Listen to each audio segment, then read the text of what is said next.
अस्सलाम वालेकुम नाज़रीन, प्रोग्राम पाकिस्तान टुनाइट के साथ मैं हूं आदिल निज़ामी। गिलगित बल्तिस्तान दुनिया भर में अपनी खूबसूरती की वजह से, अपने सर्द मौसम की वजह से जाना जाता है। ग्लेशियर्स की सरजमीन आजकल जो है खासी कहने की तपी हुई है। दर्जा हरारत वहाँ पर जो है खासा ज़्यादा है। उसकी रीज़न है कि पॉलिटिकल एक्टिविटीज़ हो रही हैं, पॉलिटिकल लीडर वहाँ पर मौजूद है।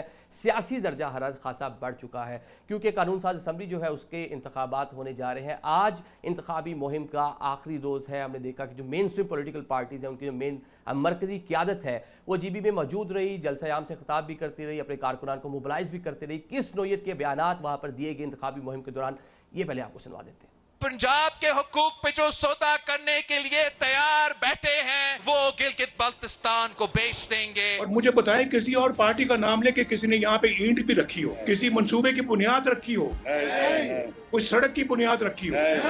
कोई मुझे बता रहा था कि कोई वजीर आया था, वो कह रहा था कि मेरा दाएं हाथ का काम है, मैं 100 मेगावाट। तेरा दाएं हाथ का काम था, तूने किया क्यों नहीं अभी तक?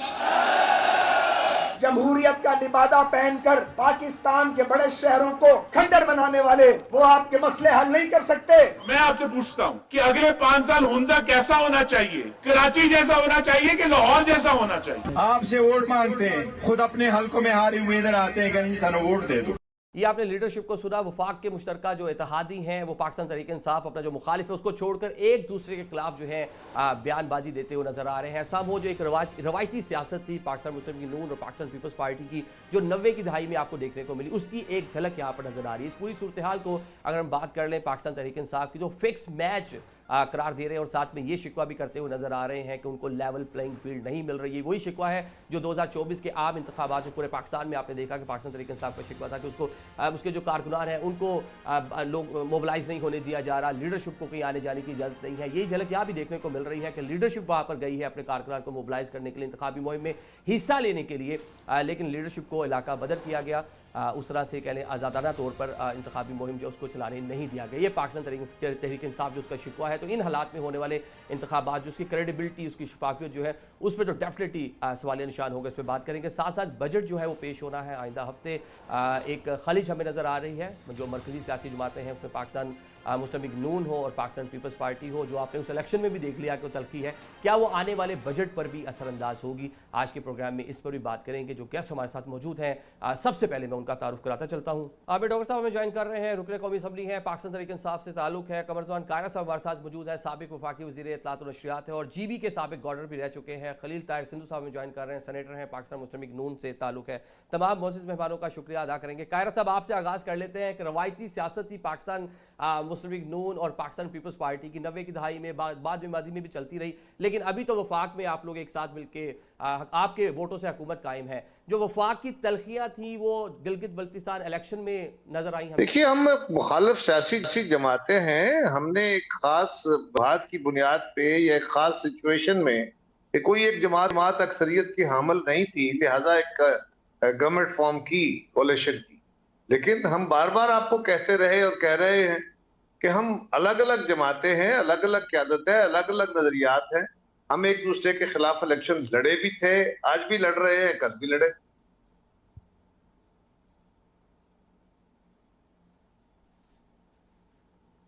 तो इससे खराब नहीं होगा, इससे खराब नहीं होगा। वर्किंग रिलेशन बड़ा बेहतर था। पहले वो हमने पीडीएम की 16 माह की गवर्नमेंट भी देखी और अभी भी इसे खराब नहीं होगा। और मतलब आने वाला बजट या 18वीं तरमीम, इसको लेकर जो बहुत से ग्रजेस थे पाकिस्तान पीपल्स पार्टी के, वो देखिए बजट के इश्यूज पे हमारी कमेटी उनके साथ मिली, कुछ इश्यूज एड्रेस हो गए हैं। बिलावल साहब आज अपना आखिरी जलसा करके होपफुली कल तशरीफ ले आएंगे, वो बैठ के चीजें देख लेंगे। इसमें कौन सा तातुल आ गया है? बजट तो वैसे ही 10 तारीख को पेश होना है, कौन सा इसमें मसला है?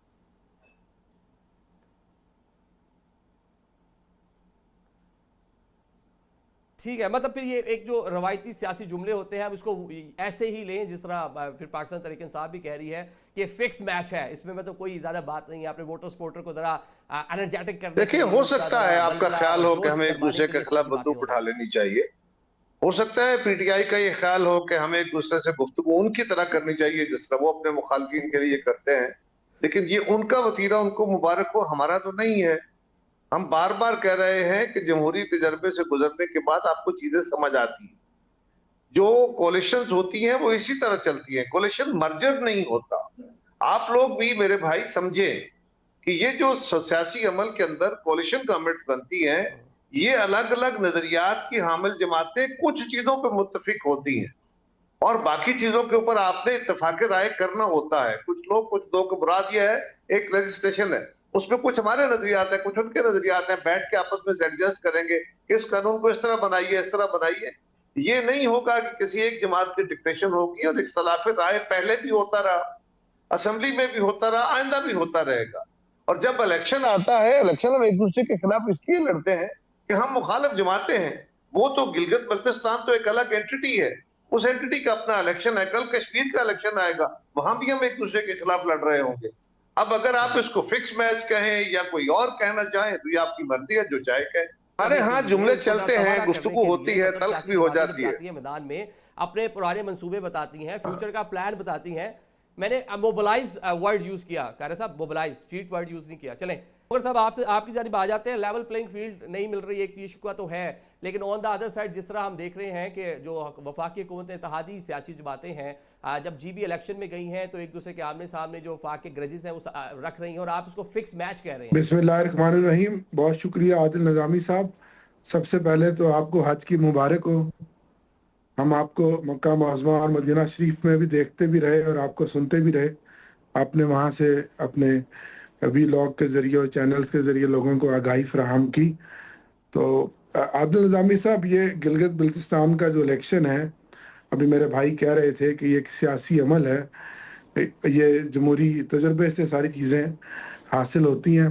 ना वहाँ कोई जमहूरियत है, ना कोई सियासी अमल है। वहाँ आप समझते हैं कि नूरा कुश्ती है।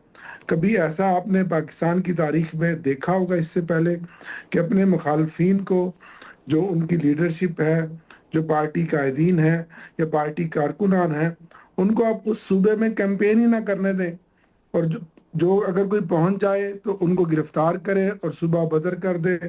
और पिछले 3 दिनों से मुसलसल जितने हमारे की वर्कर्स थे, हमारे ओहदेदारान थे, उनके घरों पे छापों का सिलसिला जारी है।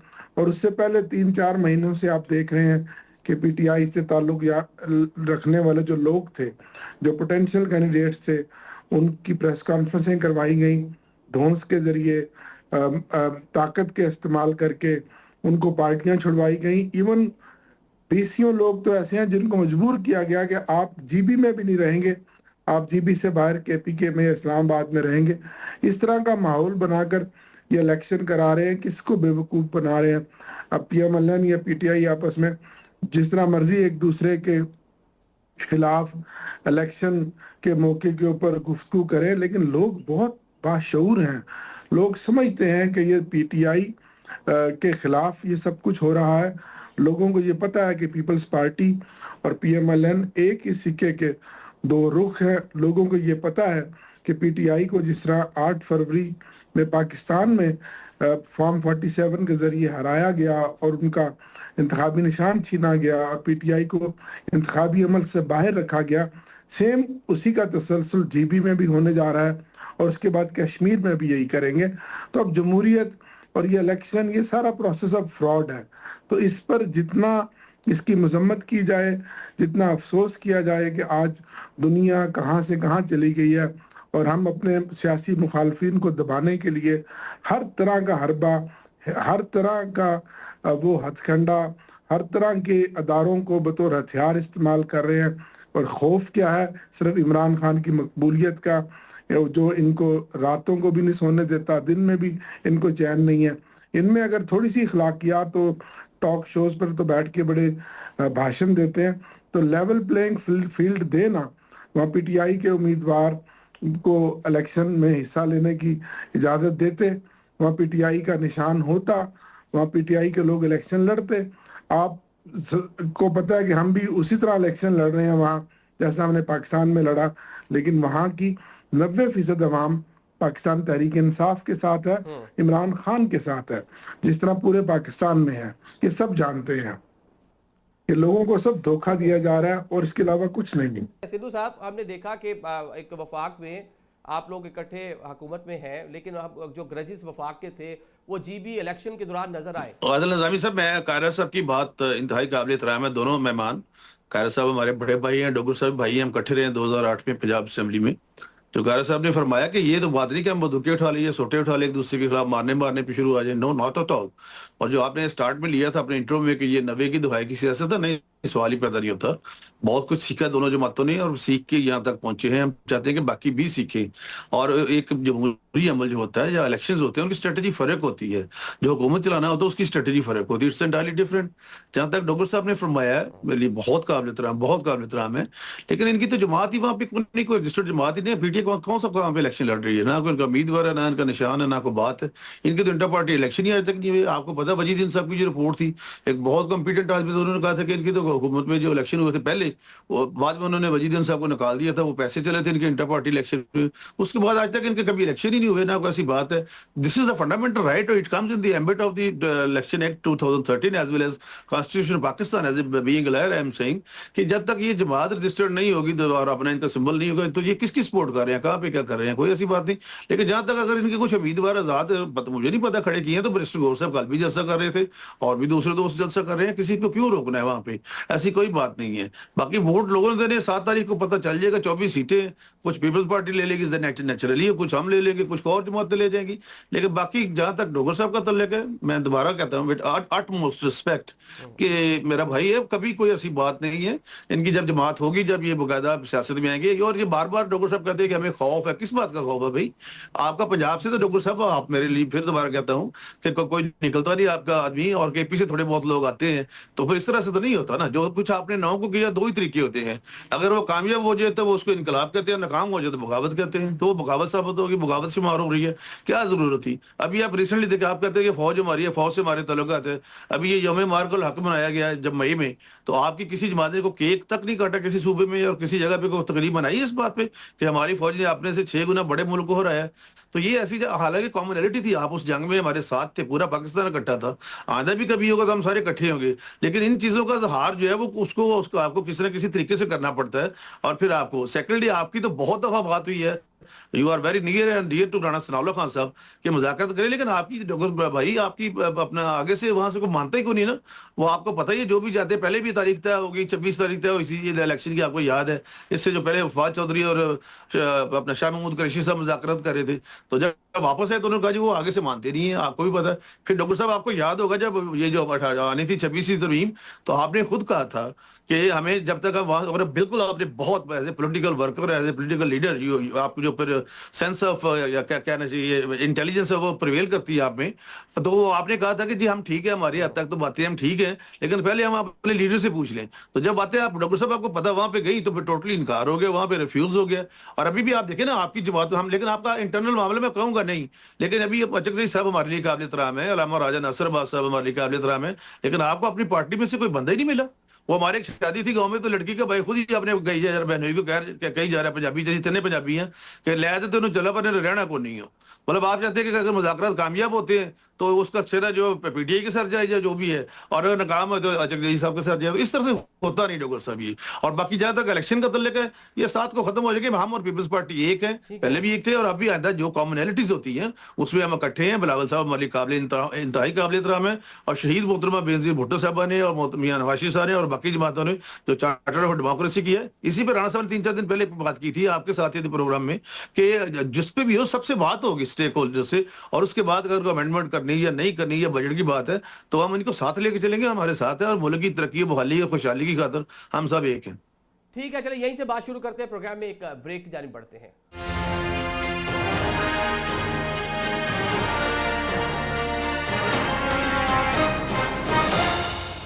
और welcome back after the break. Programme में आपको एक बार फिर से खुशामदीद कहते हैं। मतलब चले, आप जो तरामीम है या बजट है, इस पे बाद में बात हो जाएगी। मतलब ये इलेक्शन में आप अपना जो हरीफ है वो समझ रहे हैं यहाँ पर पाकिस्तान पीपल्स पार्टी को। पाकिस्तान तहरीक इंसाफ जिस तरह वो कह रहे हैं कि बतौर जमात भी नहीं है, आज़ाद लोग हैं, बैक्ड बाय पाकिस्तान तहरीक इंसाफ है, तो इस तरह आप उनको अपने उधर उस इलेक्शन में कहीं कह लें कि उनको वेटेज नहीं देते नजर आते। ठीक है, कायरा साहब, वहाँ पे तरक्की की बात हो रही है, वहाँ पे जो मंसूबे बनाए गए, बड़ा बिलाशुबा वहाँ पर पाकिस्तान पीपल्स पार्टी खासा पॉपुलर रही है, बल्कि अभी भी खासी पॉपुलैरिटी उनकी मौजूद है। आपकी मरकजी लीडरशिप भी वहाँ पर मौजूद है। साथ साथ मियाँ साहब भी वहाँ गए, मियाँ साहब वहाँ पर जाकर बात कर रहे हैं, पंजाब की, लाहौर की एग्जाम्पल दे रहे हैं, बिलावल साहब कराची की एग्जाम्पल दे रहे हैं। क्या कराची की एग्जाम्पल ठीक है वहाँ के लिए, मतलब कि कराची बनेगा अजीबी? देखिए, मुनासिब कमेंट रहना चाहिए। मैं फिर आपसे एहतराम गुजारिश करूंगा। मेरे भाई हैं डोगर साहब, मुझे बहुत एहतराम है उनका। उन्होंने जो बातें कही हैं, मैं हुकूमत में नहीं हूँ, मेरी जमात हुकूमत में नहीं है, ना यहाँ पे है ना जीबी में है। जीबी में गवर्नमेंट इस वक्त केयरटेकर बैठी है, फेडरल गवर्नमेंट मुस्लिम लीग की है। हमारा मुस्लिम लीग से इत्तेफाक भी है, इख्तलाफ भी है। जिन चीजों पे इत्तेफाक राय होता है हम आगे बढ़ते हैं, जिन पे इख्तलाफ होता है हम खुल के इख्तलाफ करते हैं। बाकी ये इनकी अपनी राय है, जो चाहे अपनी राय रखे। लेकिन गुजारिश ये है कि गिलगित बल्तिस्तान के अंदर इनके कुछ लोगों को रोका गया, उनके बारे में वहां की हुकूमत ने जो जवाब दिया उससे शायद ये दोस्त मुतमिन नहीं है, इनका हक है। लेकिन बैरिस्टर गौहर साहब अपना प्रोसेस मुकम्मल करके गए, वो कैंपेन भी कर रहे हैं। पीटीआई के जो उम्मीदवार हैं वो चंद हलकों में है, बाकी इनका एमडब्ल्यूएम के साथ वहां पे इत्तेहाद है। एमडब्ल्यूएम के लोग पूरी तरह अपनी कैंपेन कर रहे हैं। वहां पे खान साहब के और अल्लामा राजा नासिर अब्बास साहब के बैनर लगा के, उनका पोस्टर लगा के उनके नाम पे वोट मांगे जा रहे हैं और कोई रोक नहीं रहा। लेकिन इसके बावजूद इनका जो गिला है वो अपनी जगह, बिल्कुल इनको एजिटेट करना चाहिए, उसको कोर्ट में लेके जाना चाहिए उसको। और जहां तक ताल्लुक ये है कि जहां पे उनकी हुकूमत है वो ठीक है। असद कैसर साहब है, सलमान अकरम राजा साहब है, ये मतलब मोअज़्ज़िज़ अरकान असम्बली असद कैसर साहब साबिक स्पीकर भी रह चुके हैं, राजा साहब हैं, जुनैद अकबर साहब हैं, और बाकी सारा जो शाहिद खटक है वो भी। देखिए मेरे भाई, मैंने अर्ज किया इस सवाल का जवाब देने के लिए आपको वहां की किसी जो गवर्नमेंट है उससे पूछिए, या मुस्लिम लीग से पूछिए, या फेडरल गवर्नमेंट रोक रही होगी या वहां की गवर्नमेंट रोक रही है। मैं पीपल्स पार्टी तो नहीं रोक रहा। बतौर सियासी जमात, एक सीजन्ड पॉलिटिशियन की हैसियत से मैं तो कह रहा हूं कि जिनको रोका गया है बिल्कुल नहीं रोकना चाहिए। देखिए मेरी गुजारिश सुनिए, मैं तो बार बार कह रहा हूं कि अगर किसी को रोका गया तो ये नामुनासिब तरीन बात है, बिल्कुल नहीं रोकना चाहिए। सबको फेयरली जाके इलेक्शन में हिस्सा लेना चाहिए। लेकिन पीटीआई के जो इस वक्त लीडर हैं वो बैरिस्टर गौहर साहब है, वो तो वहां पे कैंपेन कर रहे हैं। अल्लामा राजा नासिर अब्बास साहब वहां कैंपेन करके आए हैं। दीगर इनकी क़यादत जो एमडब्ल्यूएम की है वो भी वहां के अपनी कैंपेन कर रही है। हाँ, ये बात दुरुस्त, इनको गिला जरूर है, उनके कुछ दोस्तों को रोका गया है, नहीं रोका जाना चाहिए था। जो जवाज लिया गया है वो भी इतना मुनासिब नहीं है। बट इसके बावजूद हमारे बारे में जो ये जोम है कि हम मिली भगत है, फलां है, मुझे बहुत एहतराम है डोगर साहब का। मैं नहीं चाहता कि मैं उन्हीं के अल्फाज में वापस चीजों को दोहराऊं, लेकिन पीपल्स पार्टी का वहां पे बहुत गहरा और पुराना रिश्ता है। शहीद भुट्टो से लेके आज तक 1974 में राजगिरी निजाम का खात्मा करके एजेंसी को रेगुलर लॉ में उस इलाके को शामिल किया। बीबी शहीद ने वहां काउंसिल बनाई, उनको अपने नुमाइंदे चुन के अपनी हुकूमतें बनाने का हक दिया। हमारे दौर में, जरदारी साहब के दौर में आके 2009 में हमने सेल्फ गवर्नेंस ऑर्डर दिया, उनका मौजूदा पूरा स्ट्रक्चर उनको दिया, वहां पे डेवलपमेंट के काम किए, मियां साहब ने भी किए, इमरान खान साहब ने भी किए। लेकिन वहां हक मिल्कियत हो या हक हाकमियत, इन दोनों के ऊपर पीपल्स पार्टी वाज़े तौर पे काम कर रही है, करती रही है। वहां पे सब्सिडियां हो, लोगों को सहूलतें देने के काम हो, पीपल्स पार्टी तो बाकी जमातों से कहीं आगे खड़ी है। और इस पे गिलगित बल्तिस्तान के लोग आगाह भी हैं। बिल्कुल हमें वहां के लोगों की तकलीफों का भी एहसास है। उसके लिए आप अपनी तमसील बयान करते हैं, वो हर लीडर अपने अपने तौर पे बयान करेगा। प्रोग्राम में एक ब्रेक जाने पड़ते हैं।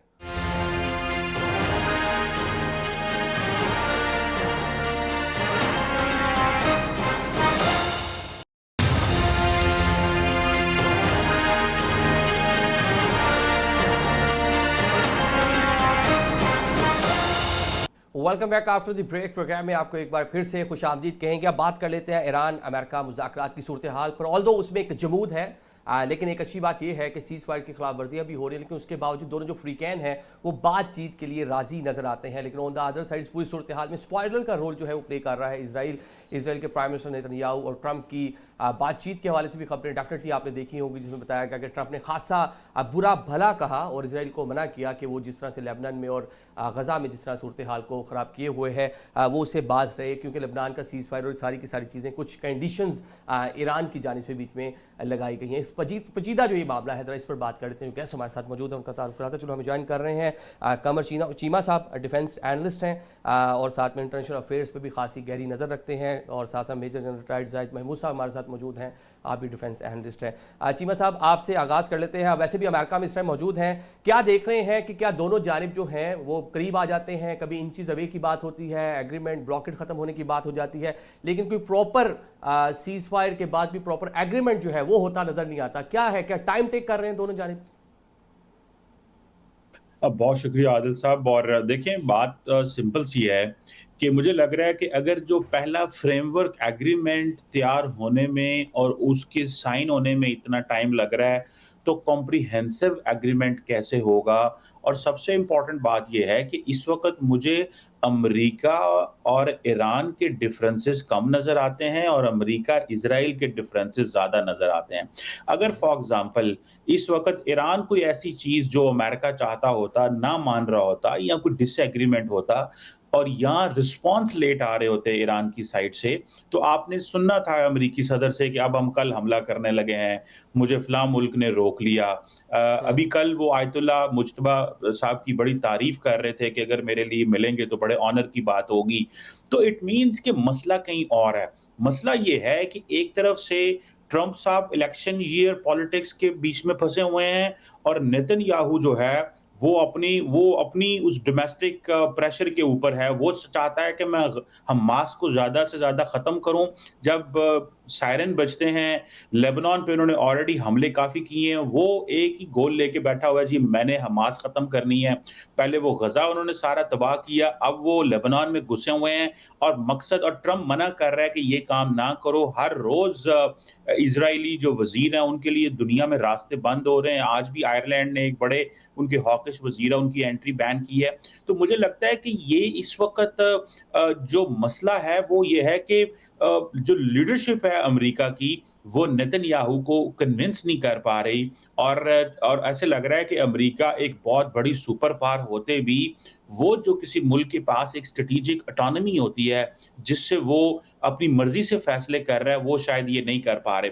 तो ये एक बड़ा इशू नजर आ रहा है डोमेस्टिक पॉलिटिक्स, और ट्रंप साहब के लिए भी मसले हैं क्योंकि यहाँ पे गैस की प्राइस ये पावर अमेरिका के पास रही है। अमेरिका जिस तरह चाहता था चीजों को वैसे मैनेज कर लेता था। क्या अमेरिका कमजोर हो गया है? क्या सदर ट्रंप जो है वो एक कमजोर सदर हैं कि वो नेतन्याहू को मना नहीं पा रहे, या वो उनसे इतने तगड़े उनके सामने हो गए हैं कि सदर ट्रंप की बात नहीं मान रहे? देखें, उसमें ना एक चीज़ यहाँ पे बड़ी इंपॉर्टेंट कही जाती है कि जहाँ पे जिसको आप इजरायली लॉबी कहते हैं, वो दोनों साइड पे इन्वेस्टमेंट कर रही होती है। वो रिपब्लिकन्स को भी पैसे दे रहे होते हैं, डेमोक्रेट्स को भी दे रहे हैं। इलेक्शन ईयर है, कुछ महीने रह गए हैं, अब चीज़ें को कैसे मैनेज करना है। तो हमेशा ये तसव्वुर किया जाता है, सोचा जाता है इवन कि वो डेमोक्रेट्स जो बड़े टफ लाइन ले रहे थे इसराइल के ऊपर, वो भी अब थोड़े सॉफ्ट हो गए हैं इसराइल के ऊपर। जो चाहते थे कि वहां पे जो बुलडोजर नहीं जाने चाहिए या सपोर्ट नहीं जानी चाहिए, वो भी सॉफ्ट होते नजर आ रहे हैं। मुझे लगता है कि ट्रंप साहब जो हैं वो लार्जली, आपको पता, खुद फैसले करते हैं, या वो जैरेड कुशनर, स्टीव विटकॉफ से फैसले लेते हैं। वो अपनी कैबिनेट को भी लंबा चौड़ा नहीं पूछते। तो मुझे लगता है, और खासतौर पे मार्को रूबियो का रोल भी उन्होंने वैसे तो रखा हुआ है, लेकिन इन खासतौर नेगोशिएशंस में उनका कोई लंबा चौड़ा रोल नजर नहीं आता। ठीक है, वो सेक्रेटरी ऑफ स्टेट है, तो वो जो अपनी मर्जी करते हैं, वो जो फैसले कर रहे हैं, मुझे लग रहा है कुछ लोग हैं जो उनके फैसलों को असरअंदाज कर रहे हैं। उनमें वो बड़े करीबी लोग हो सकते हैं जो उन व्हाइट हाउस के अंदर हैं। वो वाइस प्रेसिडेंट नहीं होंगे, वो सेक्रेटरी ऑफ वॉर नहीं होंगे, वो सेक्रेटरी ऑफ स्टेट नहीं होंगे, क्योंकि अमूमन जब प्रेसिडेंट नेगोशिएट कर रहे होते हैं तो ये वहां पे टेबल पे नहीं है। तो असल मसला ये है कि ट्रंप साहब के ऊपर प्रेशर है और वो उस प्रेशर को वो रिलीज नहीं कर पा रहे, वो उसको उनके पास ऑल्टरनेट मतलब नजर नहीं सिंपली आ रहा ये है, कि सर इसीलिए ट्रंप इस पूरी वो थोड़ी सूरत हाल बहुत में जो है वो एक फंसे हुए नजर आते हैं। जिस तरह जनरल साहब, जाहिद साहब आपको वेलकम करेंगे, ये बता दें कि जिस तरह शुरू में ईरानियों का मौकफ था कि ये इसराइल जो है मैनिपुलेट कर बनाकर अमेरिका को वो 90 मिनट की पूरी प्रेजेंटेशन सिचुएशन रूम में उसके बाद जंग की जानिब कायल करना कि चंद हफ्ते चलेगी, ठीक हो जाएगा मामला। एक तो पहले ईरान के मामले फंस गए, अब इसराइल खुद एक हर्डल नजर आ रहा है पूरे इस प्रोसीजर के अंदर कि अमेरिका कहीं ना कहीं बातचीत करना भी चाह रहा है, कहीं ना कहीं एग्रीमेंट भी करना चाह रहा है। एक स्पॉइलर का रोल उसमें इसराइल प्ले कर रहा है। जी, थैंक यू वेरी मच नजाम साहब फॉर हैविंग मी, और मेरा चीमा साहब को बहुत सलाम। देखिए, कुछ हद तक तो ये बात ठीक है कि एक स्पॉइलर का रोल अदा करें, but America is not a small country जी, यूनिलैटरल पावर है। जो चीजें मुझे बहुत आर्गुमेंट किया जाता है कि प्रेसिडेंट ट्रंप की फ्रस्ट्रेशन तो नजर आ रही है, लेकिन प्रेशर है या नहीं है वो मुझे कोई इतना खास नजर नहीं आ रहा कि उनके ऊपर बहुत प्रेशर हो कि वो स्ट्रेटेजिक एक बर्डन के तौर पे इजराइल को ले। उसकी वजह ये है, जो पैरेलल हम अब चीजें चल रही है वो लेबनान का जो अकॉर्ड चल रहा है, जो लेबनान की जो बातचीत चल रही है, नेगोशिएशन चल रही है, तो वो भी यूनिलैटरल किस्म की एक अकॉर्ड की तरफ जा रहा है, जिसको रिजेक्ट कर दिया है हिजबुल्ला ने भी रिजेक्ट कर दिया है, पीपल ऑफ उधर उनके स्पीकर लेबनानी स्पीकर ने भी रिजेक्ट किया। उसकी वजह यह वो कहते हैं यार ये वन साइडेड एक कोई पीस की तरफ बढ़ता हुआ कदम तो नहीं है। तो ये एक मिक्स है, इंडिविजुअल्स का रोल भी उसमें है, जिसकी तरफ चीमा साहब इशारा कर रहे थे कि स्टेट्स क्राफ्ट भी बड़ी डिफरेंट किस्म की है, और इस तरह का कॉन्फ्लिक्ट मैनेजमेंट हमने पहले you have created a conflict, आप उसको मैनेजमेंट भी आप अपनी मर्जी से करना चाहते हैं। It's not going to happen like that. जो मैं लेबनान के पीस अकॉर्ड की बात कर रही है, जो पीस एग्रीमेंट करने जा रहे हैं या बातचीत हो रही है, उसको भी ऑलरेडी उसकी बुनियाद ही ऐसे है कि जैसे डिसआर्मामेंट ऑफ हिजबुल्ला ज्यादा है वो, और बाकी चीजों को एड्रेस करना पीस को, क्योंकि उसमें स्ट्रेंथन ही कर रहा है जो अब इस वक्त इजरायली एप्लीकेशन है, तो वो चीजें फिर शक पैदा कर देती है। ये वॉर्स क्रिएट की जाती है, फिर उसको मैनेज किया जाता है अपने ऑब्जेक्टिव्स हासिल करने के लिए। ये वाहिद वॉर है जिसका अभी तक मेरे ख्याल में वॉरिंग फैक्शंस को भी समझ नहीं आ रही कि हमारे ऑब्जेक्टिव्स हैं क्या और हमने अचीव क्या कर रहे हैं। और ये जो मिसकैलकुलेशंस हैं, जब रेगुलर एक स्टेट के तौर पर हमने एप्लीकेशन देखी थी अमेरिका की, जो तब भी इस तरह की चीजें हमने बहुत ऑब्जर्व की थी। वो वेपन्स ऑफ मैस डिस्ट्रक्शंस देख लें, 20 साल की एप्लीकेशन अफगानिस्तान की, उसके बाद देख लें एंड रिजल्ट क्या हुआ, एंड स्टेट न को पॉलिटिकल मिलिट्री कोई ऑब्जेक्टिव हासिल नहीं कर सके। यूएस के अंदर अपने उनके कमेंटेटर्स कह रहे हैं कि ये जो फियास्को हुआ है या ये जो इस वॉर की आउटकम्स है, these are worse than the outcomes of the जो वियतनाम वॉर थी, उससे भी ज्यादा वर्स्ट है। उसका इम्पैक्ट ऐसा आएगा जो आने वाली नस्लें भी फील करेंगी। तो having said that, I think दुआ करें कि सेंस प्रिवेल करे और उसको बेटर मैनेज करके पीस की तरफ चले जाएं, तो अमेरिका की अपनी भी आगे जाके चीजें बेहतर हो जाएंगी एज कंपेयर टू कि अगर वो एक self created notion of victory और एक क्यास अगर छोड़ के जाएंगे तो और लोग उनसे दूर होंगे। ऑलरेडी नेटो वगैरह के हम चीजें देख रहे हैं कि कैसे डिस्टेंस कर रही हैं बहुत से ममालिक और बहुत सी पॉलिसीज, अमेरिकन पॉलिसीज। ठीक है चीमा साहब, अमेरिका विद इन अमेरिका भी एक प्रेशर है, कांग्रेस में उनके इख्तियारात के हवाले से मजीद मामला चल रहे हैं, तो विद इन अमेरिका जो प्रेशर है क्या वो ट्रंप को मुतासिर कर रहा है? और आगे मिड टर्म बहुत सारी चीज़ें होनी हैं, आप वहाँ पे मुलाकातें भी कर रहे हैं, जो पॉलिटिशियन भी हैं, जो वहाँ पे ब्यूरोक्रेट भी हैं, उनसे मिल रहे हैं, तो क्या सेंस कर रहे हैं विद इन अमेरिका, क्या पाया जा रहा है ट्रंप को लेकर? देखिए, अमेरिकी सदर जो हैं वो उन्होंने एक नई चीज देखी है कि एक बायपार्टिजन कंसेंसस है कि इस जंग, इस कॉन्फ्लिक्ट से बाहर निकला जाए, और इसमें 4 एक जो है वो रिपब्लिकन्स ने भी उनका साथ दिया है। तो ये अब जारी बात है, ये पब्लिक ओपिनियन बिल्ड करता है कि देखें एक रेजोल्यूशन है जो आया है वहाँ से, और मुझे लगता है कि ये एक पैनिक तो क्रिएट होती है इससे। ये तो नहीं है कि आपके ऊपर प्रेशर नहीं आता, मीडिया सारा दिन पहले ही बात कर रहा है कि इनको सोल्यूशन नहीं मिल रहा, मीडिया कह रहा है कि जनाब ट्रंप साहब की और नेतन्याहू की आपस में जो है वो बड़ी सख्त किस्म की बातें हुई हैं, ट्रंप नेतन्याहू को क्रेजी कह रहे हैं, ट्रंप अपने वो चीज़ें जो करवाना चाहते हैं उनसे नहीं हो पा रही। अब ट्रंप को ये भी उनके ऊपर प्रेशर है कि अब जब ईरान को जो फ्रोजन एसेट्स हैं जब वो मिलने हैं, तो मैं क्या बताऊंगा यहाँ पे डेमोक्रेट्स को कि तुमने भी पैसे दे के, जो कि ईरानियन पैसा है, और डील की, और अब हम भी वही पैसा दे के डील कर रहे हैं। तो मल्टीपल किस्म के प्रेशर है, लेकिन डोमेस्टिक प्रेशर एक तरफ से सोसाइटी का है, महंगाई का है, गैस प्राइसेस का है, फिर अभी पार्लियामेंट, अभी कांग्रेस आ गई है, फिर उसके बाद अपनी पार्टी का, फिर इलेक्शंस लड़ने हैं, और क्या इसी तरह इलेक्शन में चले जाना है। तो मुझे लगता है कि जिस तरह नेतन्याहू बाइडेन एंड डेमोक्रेट्स का कैरियर खा गए। मुझे लगता है कि ट्रंप साहब का भी कैरियर को भी इफेक्ट होगा, लेकिन एक बड़ा, क्योंकि ट्रंप साहब लंबी सोच के बैठे हुए हैं। ट्रंप साहब सोच के बैठे हैं कि मैंने अब मेरे अपने जाने के बाद भी अमेरिका को मैनेज करना है, भले अपने बेटे के जरिए, भले किसी ऐसे बंदे के जरिए जिसको वो दोबारा एज ए रिपब्लिकन वो इंट्रोड्यूस कराएं, और हो सकता है सारे का सारा नैरेटिव ही इलेक्शन का बदल जाए। यहाँ पे जो सियासत है, इंटरनल सियासत आइडेंटिटी पे आ जाए, इंटरनल सियासत माइग्रेंट्स के खिलाफ हो, इंटरनल सियासत जो है वो मजहबी शुरू हो जाए, एथनिसिटी के ऊपर शुरू हो जाए, अस वर्सेस देम पे शुरू हो जाए। तो ट्रंप साहब भी एक लंबी सोच लेके बैठे हुए हैं, लेकिन क्योंकि वो जब ग्रोसरी प्राइसेस बढ़ती हैं, जब वो मेक अमेरिका ग्रेट अगेन लोगों को इकोनॉमिकली हिट करता है, तो लोगों को फिर कैसे कॉम्पनसेट करना है। मुझे लगता है कि जो एजेंडा है सियासत का वो बड़ा ड्रेस्टिकली चेंज होने वाला है अमेरिका के अंदर, क्योंकि ट्रंप साहब लंबा सोच के बैठे हैं। उनके पास ये तो कहने को कुछ नहीं है कि मैंने जो है वो आपके लिए, अभी मैं देख रहा था आज उन्होंने कहा जी हमने मई के महीने में 2.25 लाख जॉब्स क्रिएट की हैं। लोग इस चीज को तो वो नहीं सोच रहे, लोग तो सोच रहे हैं कि इस वक्त जब तेल डलवाने, क्योंकि हर बंदे के पास गाड़ी है, हर बंदे ने गैस स्टेशन डेली दूसरे दिन जाना है, और जो देखना है जो कि दिल में कीमत आ रहा है वहीं ट्रंप का, इंटैक्ट जैसे और वो बढ़ी है। सोच रहे हैं वैसे ही लोगों के सामने बयान भी कर देते हैं, और मतलब कोई जज उस तरह से उनको किया नहीं जा रहा, लेकिन डेफिनेटली विद इन अमेरिका तो लोग जज कर रहे होंगे और उसका जो है असर भी उनकी सियासत पर नजर आएगा। जनरल साहब, जिस तरह से कह रहे दोनों जानिब से कार्रवाइयाँ हो रही हैं, ईरान ने भी जिस तरह जवाब दिया है, कुवैत में, बहरीन में, और अमेरिका ने भी जिस तरह से अटैक किया है उनके एक जजीरे के ऊपर, क्या जंग बंदी टाइम गुजरते टाइम के साथ साथ तो कमजोर नहीं होती जा रही? नहीं, आई डोंट थिंक सो कि इतनी कमजोर हो रही है। उसकी वजह यह है कि दोनों इस नतीजे पर पहुंचे हैं कि एस्केलेशन लेडर पे अब ऊपर नहीं जाना चाहिए, ईरान भी और अमेरिका भी, because military application has not brought them the checkmate. कोई उसने इम्पैक्ट नहीं डाला, इसलिए तो नेगोशिएशंस के जरिए दोनों जो है ना वो अपनी नोशन ऑफ विक्ट्री करना चाह रहे हैं, और पॉलिसी कैप्चुलेशन चाह रहे हैं कि डायलॉग की टेबल पे हम ज्यादा से ज्यादा अचीव कर लें, क्योंकि मिलिटरीली तो वो अचीव नहीं कर सकते। दैट्स व्हाई इतना वो ठीक है इंसिडेंट्स हुए हैं, जो कुवैत वाला इंसिडेंट है, ईरान तो खैर कह रहा है कि जी we have not done this whatever, वो that was a dangerous escalation, क्योंकि एक सिविल स्ट्रक्चर को आपने किया, एयरपोर्ट को किया, इंटरनेशनल एयरपोर्ट को, that was a serious step, और उसकी रिपरकशंस भी हो सकती थी।